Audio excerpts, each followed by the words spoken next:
Hi, it's Fias Tarot. Hello, collective. So this is your general reading. Okay? So yeah, timeless. Timeless general reading. So syempre, before tayo mag-start, kung hindi ka pa nakakapag-subscribe, please do subscribe and hit the notification bell para lagi po tayo maging updated sa mga mangyayari pa lang. Okay? And yes, syempre, kung may tanong po pagdating sa private reading, just message me sa akin pong FB page for more info. Ganun rin po pagdating kay Perception of Light. Okay? So ito po yung kanyang FB page. So, check nyo na lang and yeah, don't forget to follow. Okay? Thank you. And syempre, kung may tanong po pagdating sa ating all-in-one Evil Eye bracelet, sa ating Evil Eye ring, sa ating Evil Eye necklace. Okay? So, ito siya. Okay, this is non-tarnished. This is, ang tawag dyan, hypoallergenic. Yan, mga ganyan. Okay? Oops! Okay. So, ito naman ang ating, ang tawag dito, Evil Eye bracelet. So, this is unisex, no? Oo. So, kung ayaw nyo to, kung ito ang bet nyo, pwede naman. Oo. So, sabihin nyo lang kay admin. Okay? Kung anong gusto ninyong bracelet, pwede naman yun. Okay? So, kung anong available at kung anong gusto nyo, depende sa inyong likings. So, yun ang kunin. Okay? And, yeah. So, let's start. Opo. So, kung may mga tanong pa ha, opo, just message na lang. Okay? So, yes. Let's start with your general readings, collectives. Okay? This is just messages. Good and bad messages po, ha? Okay, lahat sasabihin ko. Okay. Siyempre, depende sa inyo kung saan nyo i-apply. Okay? Because this is just general. Okay. So, ano bang kailangang malaman ng mga collectives in general? Okay. First card is the Knight of Cups in reverse. Kuha muna tayo ng 9 cards. 4, 5, 6, 7, 8, and 9. Okay, at the bottom of the deck is the Four of Cups in reverse.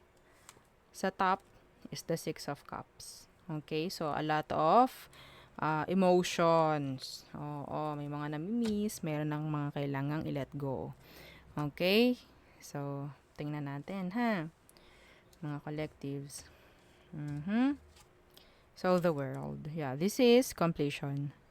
Okay, this is changes, telling you na okay, enough with the back and forth energy na pinag-iistayan mo, like that. Okay? Yeah, the Three of Coins universe. Hindi na kasi ito for you. So, kung meron kang mapapansin na parang mga sitwasyong hindi na nagtutugma, okay? Pwedeng hindi naman siya talaga for you. Okay? Pwedeng kahit anong gawin mo, bakit ganyan, hindi ko ma-fix. Hindi yun for you. Okay? So, I think si universe, no? Si universe, some of you kasi may mga person dito. This is telling me na pwedeng energy ng person to. Someone na parang in and out sa buhay mo. Okay, they're not consistent. Yan, mga ganyan. So, iba sa kanila, pwedeng hindi mo alam kung anong meron. Okay, hindi mo alam kung anong totoong istorya meron siya. Some of them may third party involved. So, sa universe kita yon. Okay, so may tendency or may chances na iniaalis ni universe yung mga taong hindi nararapat, no, sa energy mo. So, kahit anong fix ang gawin mo, kung si universe ang gumawa nun, wala tayong magagawa. Okay? Wala tayong magagawa. So, just go with the flow. Just go with the flow. Okay? Yeah, the Chariot in reverse. So, yeah. This is, I think this is message na para sa isang relasyon or connection. Well, this is in general. Yeah, the Hierophant in reverse. This is commitments. Okay? Yeah. Compromised. Ang nakukuha ko Pero, hindi mo dapat gawin yun no? Kung hindi naman nagtutugma rin. Okay? So, there's a lot of delays, no? Na pwedeng mangyari kung hindi ka makikigo with the flow. Kay universe. Okay? You're like, kinakalaban mo yung current, no? Ito yung current, ito ka. It's like that. Okay? Ito yung alon, ito yung agos. Pag ganun ka, mahihirapan ka talaga, mapapagod ka. Okay? Yeah, the Two of Swords universe, you need to decide. Okay? Yun na lang ang kailangan. The Five of Cups universe, so some of you, this is an energy of moving on.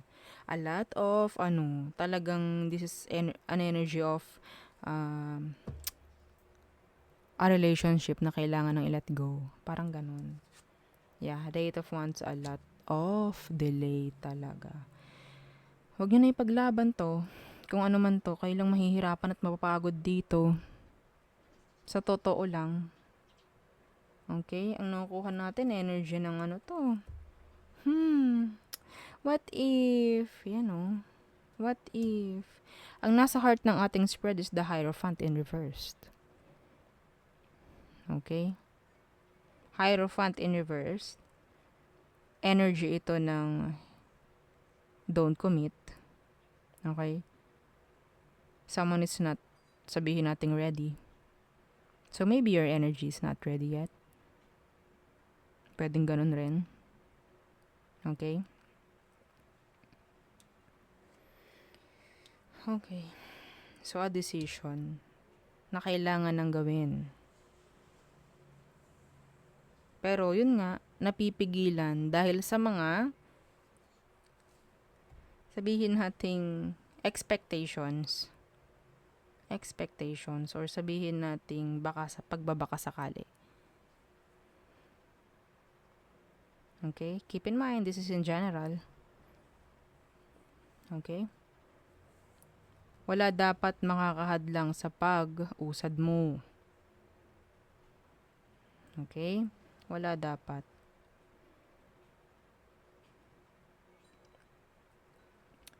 Okay. Moving on. Pero, juggling.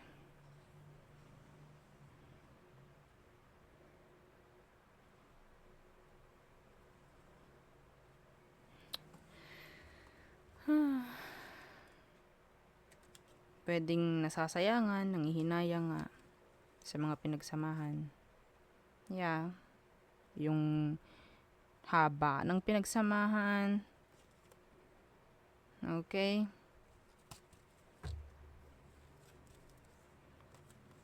Yung nakikita ko lang naman kasi sa sitwasyon na to is a cycle na talaga namang ni-nurture mo na lang. Ni-nurture mo. Ikaw na lang yung gumawa ng gumawa. It takes two to tango. Okay? Hindi to magiging okay hanggat hindi kayo nagkakasundo or walang magandang kooperasyon. Yeah. Okay, so palalawakin pa natin hanggat maaari itong reading. May mga chance na may issue patungkol sa tawag dito sa workplace. Okay, this is all issue. This is issue na kailangan na talagang bitawan. Hindi naman kasi lahat palagi pwedeng ilaban eh. Yes, kung alam nyo nang ubos na kayo. Oo, this time, kailangan nyo nang i-throw yung white towel. And i-surrender na lang lahat. Okay? Just go with the flow. So,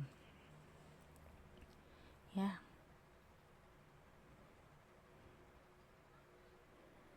Okay, so sa mga specific na nakikita ko naman dito, so may mga delay pagdating sa travel. Okay? Foreign land. Yeah. Delay. Cancer yan na hindi makamove on.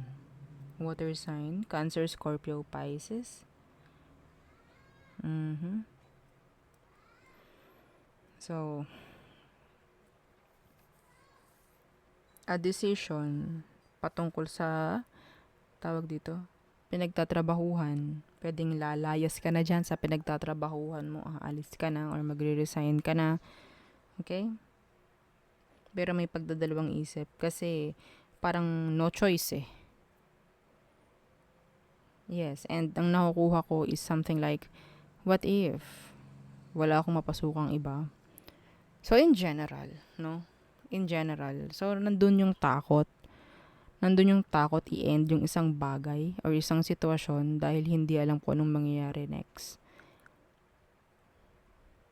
Mhm.